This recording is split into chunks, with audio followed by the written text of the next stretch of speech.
Amina's Voice by Hena, Chapter 10. Please, take some more, by John. You've hardly eaten. Mama picks up a silver serving dish that I polished the week before, now filled with spicy spinach and lamb stew, and holds it out in front of Thea John. My plate is still half full. Even though I only took a little bit of everything, it ends up being way too much food for me to eat.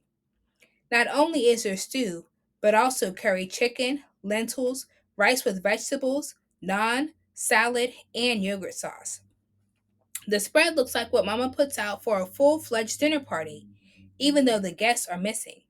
And instead of being stuck eating with the kids in the kitchen or in the basement, Mustafa and I are actually sitting at the dining room table, eating off the gold rimmed china and wiping our chins with stiff, starch white cloth napkins. John waves away the dish and shakes his head. No more. Everything was delicious, but I can't eat another bite. Mama spoons more curry onto his plate despite his protests. Amina, go put water on for chai, please, she says. Mustafa, please clear the table. Luckily, she's too distracted to notice how much food I have left or say anything about it, so I take my plate with me. Mustafa stacks a few more and follows me into the kitchen. That was a ridiculous amount of food, he shakes his head as he places the plates in the sink. Ma can't keep this up for 3 months. I know. Did you see all those leftovers? Let's get Thaya John to say he wants nothing but burgers, pizza, and chicken wings from now on, and that he wants to eat on paper plates. I eye the growing pile of dishes with dread. I fill the heavy silver kettle with water and take out the worn mugs we normally use before thinking twice and pulling out the matching gold rimmed teacups and saucers. What's for dessert? Mustafa peers into the refrigerator. Oh, yes. He carefully lifts out a crystal bowl filled with round balls floating in thick honey colored syrup. Gulab jamun? When did Mama make those, I wonder? The sticky, sweet, donut like treats are my favorite Pakistani dessert, but take hours to prepare. Mama comes in, carrying 2 platters of food from the dining table. Can you both clear the rest of the table and load the dishwasher? She lets out a tired yawn. Mustafa mouths the word pizza to me, and I grin back at him, feeling like my older brother is back for a minute. When the tea is ready, we gather around Thaya John in the family room. Mama fixes a cup for Thaya John, mixing the sugar into the steaming milky brew scented with cardamom. I bite into my gulab jamun and am instantly hit with a jolt of sweetness. So, Baijan, tell us, how are things in Pakistan? Baba asks as he places his empty glass dessert bowl on the coffee table with a satisfied expression. It's getting more and more difficult each day, John's eyes look sad. Things are getting so expensive. Even basics like flour cost so much that it's hard for poor people to afford simple bread. May Allah have mercy on them. My gulab jamun turns into a lead ball in my gut as I think of the uneaten food on my plate that I just scraped into the garbage. But our family is doing well. Alhamdulillah, Alhamdulillah, John continues. The business is growing and the kids are fine. Ahmed was admitted to medical school. Wonderful, Baba says. You must be so proud of him. Mustafa studies his fingernails closely. Everybody was sending you all their love. And how can I forget? Mustafa, bring me my suitcase, please. Your cousin sent a few things. Mustafa jumps up to get the suitcase and drags it over. John unzips it and pulls out a pile of oddly shaped packages. I think of Santa Thaya again as he distributes the presents. This is for you, Amina, from your Thai John. He passes me a lumpy gift wrapped in crinkly pink cellophane, and these are from your cousins. The crinkly paper holds a bright blue shalwar kameez with a tiny purple paisley pattern and gold buttons. I also unwrap delicate bangles made out of glass, covered in newspaper with Urdu lettering on it. One of my cousins sent me a small lacquered jewelry box. Another gave me a blue and white beaded wall hanging with a big Arabic Allah carved out of wood dangling from it. This wasn't necessary, by John. Everyone's love and prayers are enough. Baba seems embarrassed as he touches the collar of the new black shalwar kameez his brother handed him. Nonsense. It is just tokens. Everyone misses you and wants you to visit. That's true, at least according to the handwritten note on tissue thin paper that came with my gifts. My dearest Amina, I trust you are well. What class are you in now?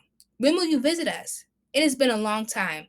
I hope you like these bangles and they fit you. And one day I hope we see each other soon. Please come to Pakistan. Kuda Hafiz, Miriam. I haven't seen my cousins in 6 years and hardly remember them apart from a few memories of playing dolls with the girls and stealing mangoes and dried dates from the kitchen when the cook wasn't looking. My cousins are people I don't really think of until I get an occasional photo or formal letters like this. I wish I knew them better. When will you all come to visit Pakistan? Bayajan asked, as if he's reading my mind. It has been too long. Soon, Bajan, we will visit, inshallah, Baba says. He always says inshallah when he talks about the future, since it means God willing. We have been talking about it, but it is hard. That's true too. I often hear my parents talk about visiting Pakistan as a family again, but then they add that it isn't the right time to be away from work, or that we shouldn't miss school. And lately, we hear more and more frightening stories of people from America getting sick or robbed while visiting. The discussions usually end with, maybe we'll go next year when things are better, inshallah. Your children need to know where they come from. Via John's forehead wrinkles and he frowns. And why don't they speak Urdu? Baba shifts in his seat. They understand it, but we speak both English and Urdu to them, and the kids respond to us in English, he says. Baba seems ashamed of us.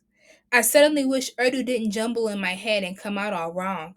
It's just as bad as when I try to read Arabic. You should speak to them in Urdu only, and don't answer them if they reply in English. That is the only way they will learn. Fayajan acts like Mustafa and I aren't in the room hearing his unwelcome advice. My face grows warmer. If our uncle plans to ignore us unless we speak to him in Urdu, there's going to be a whole lot of silence around here.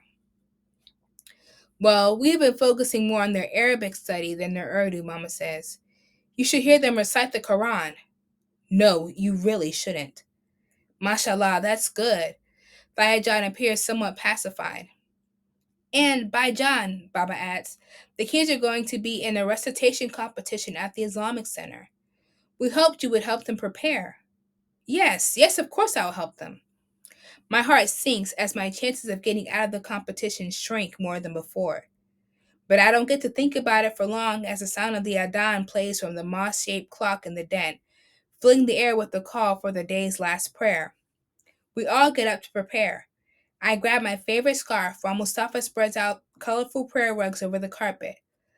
Vayajan stands in the front to lead us all, taking Baba's usual spot, since he's both the eldest and most knowledgeable of the Quran. I'm completely floored once Vayajan starts to recite the familiar verses and finally understand where I got my musical talent. I've always known that it's definitely not for my parents. Baba's horribly tone deaf, and Mama can barely carry a tune. But my uncle has a beautiful voice. As he speaks, he masterfully elongates certain words and varies the pitch of the Arabic phrases, which run together almost like a song. The sound rings through the room, reverberating off the walls and echoes inside me. Imam Malik recites really well, and I always like listening to him. But hearing Thaya John connects me to these verses in a way I've never experienced before. As I listen intently, I wish I could recite Arabic just like him. I imagine producing those melodious notes and pronouncing each letter properly, even with others listening, and the idea makes me happy. I end my prayers with a special wish. Please, Allah, help the poor people in Pakistan who don't have enough to eat, and protect my cousins in Pakistan. And please help me finally be able to pronounce the big ha